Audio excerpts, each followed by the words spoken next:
सोचन सुन सुन। क्या हुआ, इतना हाँफ क्यों रही है? मेरी सासू भाई ने आस्था के कमरे में सारा किचन का सामान भिजवा कर उसका रहना खाना इस घर से अलग कर दिया है। क्या? अरे इसमें इतना परेशान होने वाली कौन सी बात है? तुझे तो खुश होना चाहिए। आस्था जितनी इस घर से अलग रहेगी तेरे लिए उतना ही अच्छा है।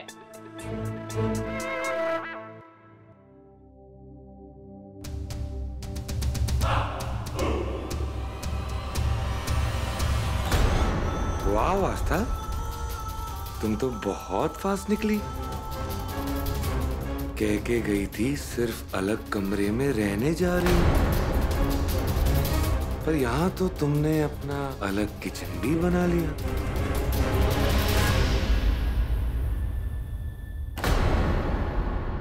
क्योंकि वैसे भी मिसेस अग्निहोत्री के किचन का खाना खा खा के मैं बोर हो गया।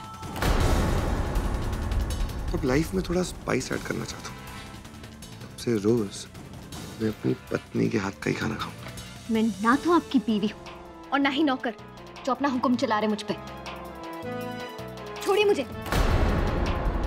मैंने कहा छोड़िए मुझे। Leave me. श्लोक,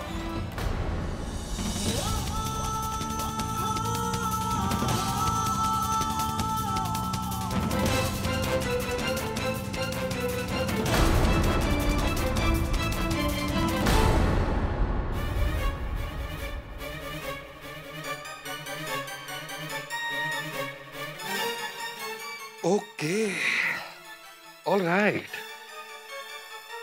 तो फिर तुम ही बताओ किस हक से तुम मेरे इस घर में रह रही हो?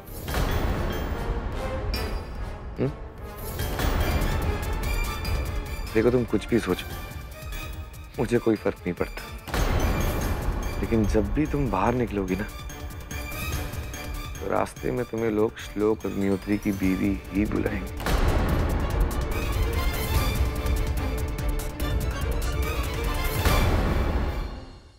और एक बात याद रखना, जब तक लड़की किसी रिश्ते में ना हो ना, तब तक ना ही उसकी कोई पहचान होती, ना ही कोई वजूद। इतनी छोटी सोच ना सिर्फ आपकी ही हो सकती है, मेरी नहीं। और किस जमाने की बातें कर रहे हैं आप? मेरी पहचान और मेरा वजूद मैं खुद बनाऊंगी। आप होते कौन है मुझे मेरा अस्तित्व बताने वाले?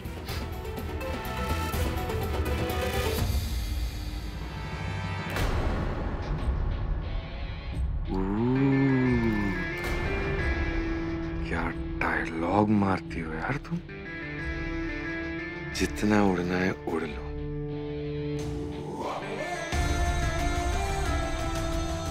क्योंकि तुम्हारे पंख ना ज्यादा दिन तक नहीं टिकने वाले। बाहर जाइए,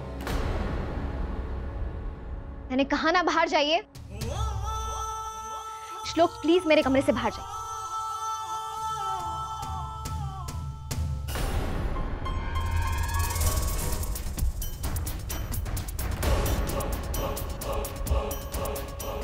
You know what?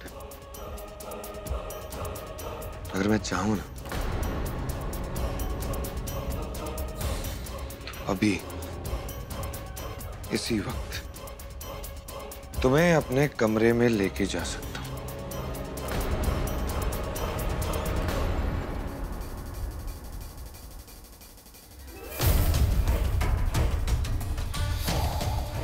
क्योंकि मैं लीगली अब भी तुम्हारा पति हूं। लेकिन मैं ऐसा नहीं करूंगा क्योंकि मेरा मकसद सिर्फ तुम्हें तुम्हारी जगह याद दिलाना।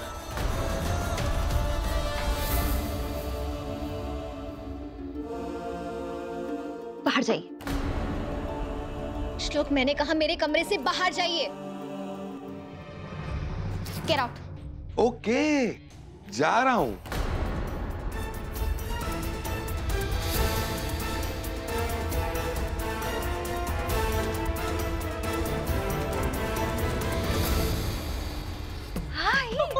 सही कह रही है, आज आस्था का किचन अलग हुआ है। उम्मीद करते हैं कल इस घर से आस्था अलग हो जाए। वही चाहती हूँ मैं, क्योंकि आस्था को अगर अलग घर लिया ना नया, तो मजबूरन तुझे और भरत को भी एक नया घर देना पड़ेगा। और फिर तो सोच, मैं तो तेरे घर पे राज करूंगी। आई, राजवाज छोड़, झाड़ू पोछा करना पड़ेगा। भरत की कमाई पे घर नहीं चलता। आस्था को इस घर से निकालना है, फिर हमारे यहाँ पे दाल गलेगी। ठीक है? पहली बार तूने मेरी बेटी वाली बात की है। क्या करें? एक आइडिया है। वो तेरी फेवरेट फिल्म है ना, उसमें वो हीरोइन चुड़ैल को कैसे घर से बाहर निकलती है। तू कहे तो आस्था के कमरे में सांप छोड़ दे। हाँ, सांप लाएगी तू, है ना? हाँ।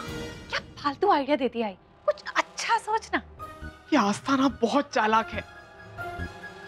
क्या करें? आप गंदी हो नानी। मेरी चाची अच्छी है। आपने मेरी चाची के बारे में बुरा बोला। काव्या, जब देखो बड़ों की बातें सुनती रहती है। नीचे जाके नहीं खेल सकती? जाओ नीचे। क्या आई, तुम सोच समझ के बात किया करना। ये काव्या तो आस्था की चमची है। इसका मुंह तो पटर पटर चलता रहता है। अगर गलती से आई के सामने कुछ कह दिया ना तो शामत आ जाएगी।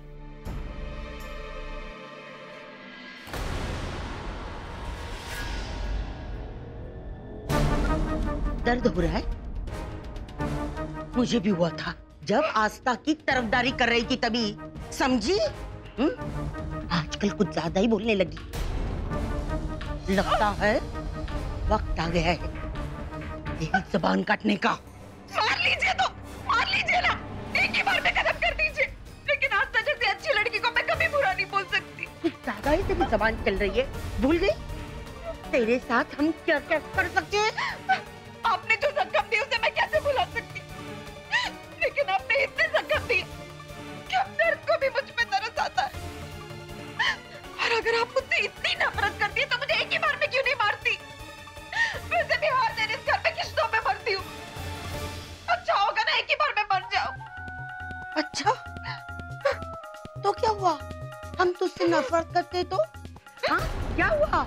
मैं और मेरा बेटा अभय, हम दोनों इतने मूर्ख नहीं है कि सोने के अंडे देने वाली मुर्गी को हलाल कर दे। हाँ, तेरी जान हमारे लिए बहुत कीमती है, समझी?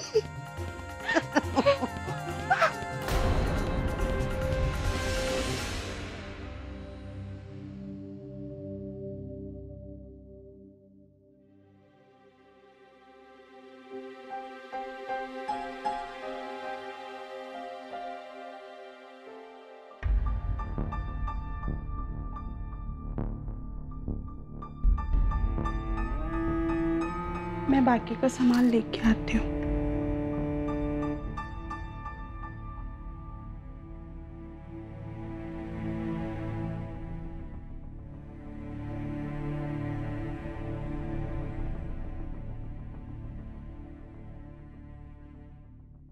सासूबाई, मेरी वजह से इस घर में 2 चूल्हे नहीं जलेंगे। मेरे आई बाबा ने मुझे ऐसे संस्कार नहीं दिए कि मेरी वजह से इस घर का बंटवारा हो जाए। मैं सच में आपकी बहुत इज्जत करती हूँ, इसलिए मैं जब तक यहाँ पर हूँ मुझसे हो सकेगा उतना आपके मुताबिक चलने की कोशिश करूंगी। मेरे मुताबिक ही चलना है तो कुछ और करती।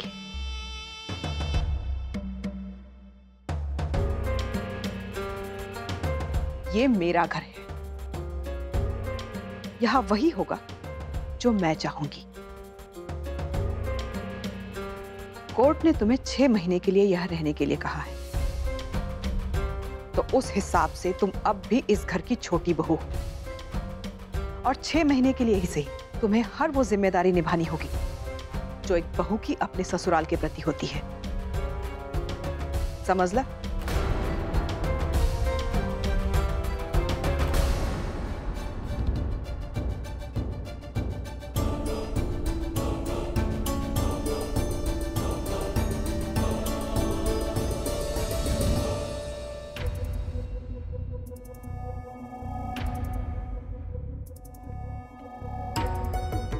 जाओ भाई, ये आप क्या कर रही हैं?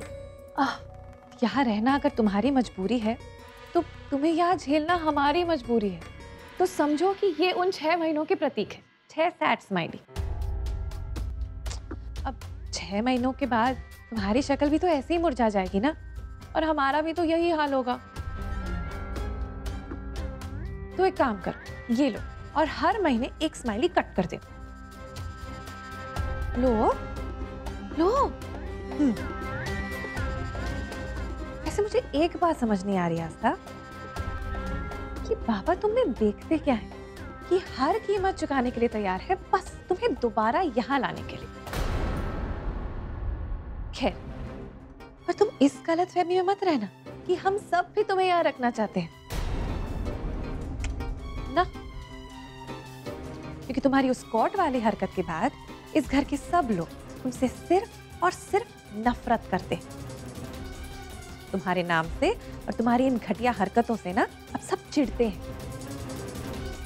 आस्था, तुमने इस घर की बहू बनने का सपना देखा था और वो पूरा होने के बाद तुमने क्या किया? इस घर की इज्जत को मिट्टी में मिला दिया।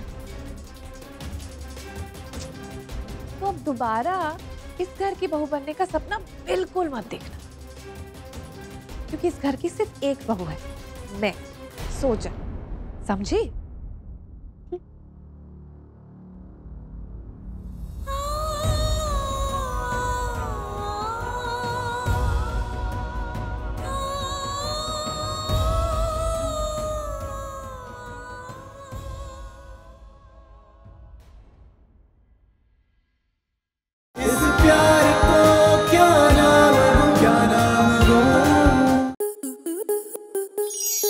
आपके मनोरंजन पर अब नहीं लगेगा कोई ब्रेक।